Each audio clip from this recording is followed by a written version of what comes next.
कधी विचार केलाय का की रोज सकाळी वापरली जाणारी टूथपेस्ट, घरातला साधा लाईट बल्ब आणि रस्त्यावरून धावणारी एखादी भली मोठी बस, या सगळ्यांमध्ये काय बरं साम्य असू शकतं?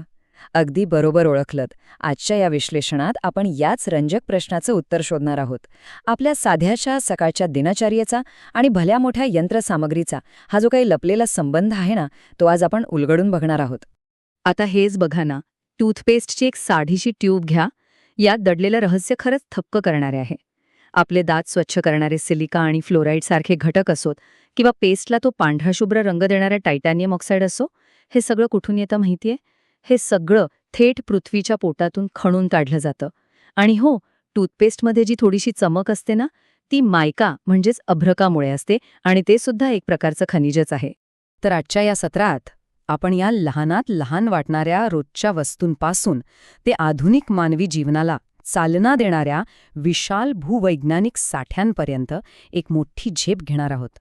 पृथ्वीची रचना आणि आपली अर्थव्यवस्था यांचा हा जो एक अतूट संबंध आहे, तो आज आपण अगदी सोप्या भाषेत समजून घेऊया.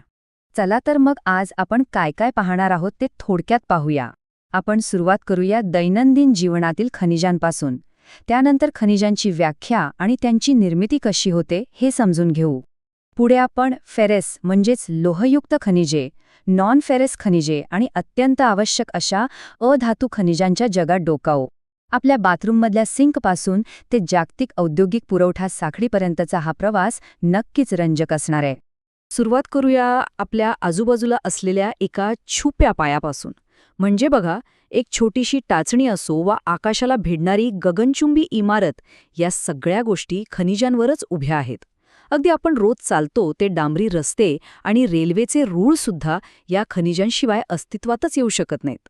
थोडक्यात सांगायचं तर आपलं संपूर्ण आयुष्यच या खनिजांवर अवलंबून आहे.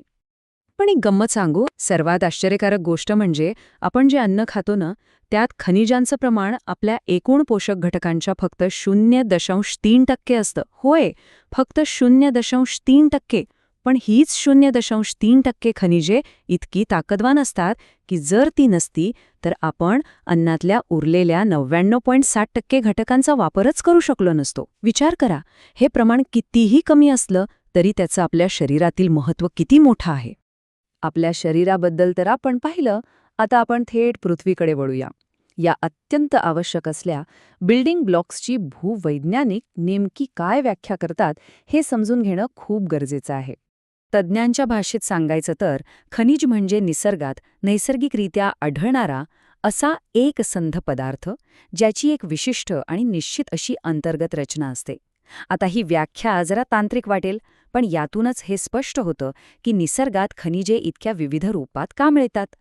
भौतिक आणि रासायनिक परिस्थितीनुसार खनिज हे हिऱ्यासारखं जगातलं सर्वात कठीण रूप घेऊ शकतं किंवा टॅल्क पावडरसारखं अतिशय मऊसुद्धा असू शकतं. हे सगळं समजून घेण्यासाठी खनिजांचं वर्गीकरण आपण एका फॅमिली ट्री किंवा वंशावळीसारखं पाहू शकतो. हे प्रामुख्याने 3 मुख्य शाखांमध्ये विभागलं जातं: मेटॅलिक म्हणजेच धातू, नॉन मेटॅलिक म्हणजे अधातू आणि ऊर्जा संसाधने. या वर्गीकरणामुळे आपल्याला लोह, तांबे किंवा कोळसा ही संसाधने नेमकी कुठल्या गटात मोडतात हे ओळखायला खूप सोपं जातं. आता इथे एक अगदी स्वाभाविक प्रश्न पडतो. खनिजांच्या या सगळ्या फॅमिलीज किंवा शाखा प्रत्यक्षात येतात कुठून आणि पृथ्वीच्या आत त्यांची निर्मिती नेमकी कशी होते? चला, या खनिजांच्या उत्पत्तीच्या पद्धतींकडे जरा बारकाईने लक्ष देऊया. बघा, पृथ्वी खनिजे तयार करण्यासाठी 5 वेगवेगळ्या फॅक्टरीज चालवते असं म्हणायला हरकत नाही. पहिली म्हणजे इग्नियस आणि मेटामॉर्फिक खडकांच्या भेगांमधून वितळलेला शिलारस वरच्या दिशेने येऊन खनिजे तयार होतात. दुसरा मार्ग म्हणजे गाळाच्या खडकांमध्ये थरांच्या स्वरूपात ती साचतात. तिसऱ्या प्रकारात पृष्ठभागावरील खडकांचं विघटन होऊन खनिजे मागे राहतात. चौथा प्रकार म्हणजे दऱ्या आणि टेकड्यांच्या पायथ्याशी आढळणारे प्लेसर डिपॉझिट्स. आणि पाचवा म्हणजे आपले अथांग महासागर, ज्यांच्या पाण्यातही खनिजे मोठ्या प्रमाणावर विखुरलेली असतात. पण इथे एक गोष्ट लक्षात घेण्यासारखी आहे. खनिजांची ही जी विशिष्ट भूवैज्ञानिक रचना असते ना, ती फक्त खाणकाम कुठे करायचं हे ठरवत नाही, तर त्यातून कच्चा माल बाहेर काढण्याचा प्रत्यक्ष खर्च आणि तो परवडेल की नाही हे सुद्धा ठरवते. एखाद्या साठ्यामध्ये खनिजाचं प्रमाण किती आहे आणि ते खणून काढणं किती सोयीचं आहे, यावरच एखादा साठा प्रत्यक्ष खाणीत रूपांतरित होणार की नाही हे ठरतं. चला आता वळूया या खनिजांमधल्या खऱ्या हेवी वेट्सकडे, म्हणजेच फेरस किंवा लोहयुक्त खनिजांकडे. तुम्हाला ऐकून नवल वाटेल, पण धातुविषयक खनिजांच्या एकूण उत्पादनापैकी तब्बल 3/4 वाटा फक्त याच फेरस खनिजांचा असतो. खऱ्या अर्थाने हाच आपल्या आधुनिक औद्योगिक विकासाचा सर्वात भक्कम पाया आहे.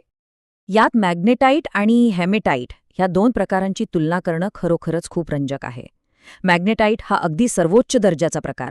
यात तब्बल 70% लोह असतं आणि याचे चुंबकीय गुणधर्म इतके भारी असतात की ते विद्युत उद्योगांसाठी जणू वरदानच आहे. पण दुसरीकडे हेमेटाईटमध्ये 50 ते 60% लोह असलं तरी उद्योगांमध्ये मोठ्या प्रमाणावर वापरलं जाणारं हेच सर्वात महत्त्वाचं खनिज आहे. म्हणजे एक गुणवत्तेत भारी तर दुसरा प्रत्यक्ष वापरात.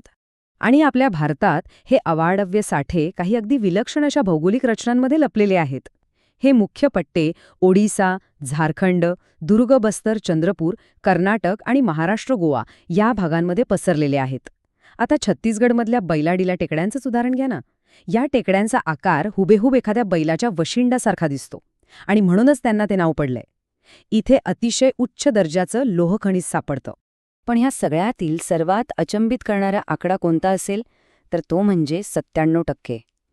2018-19 आकडेवारीनुसार भारतातील तब्बल 97% लोह खनिज हे फक्त आणि फक्त 4 राज्यांमधनं आलं होतं.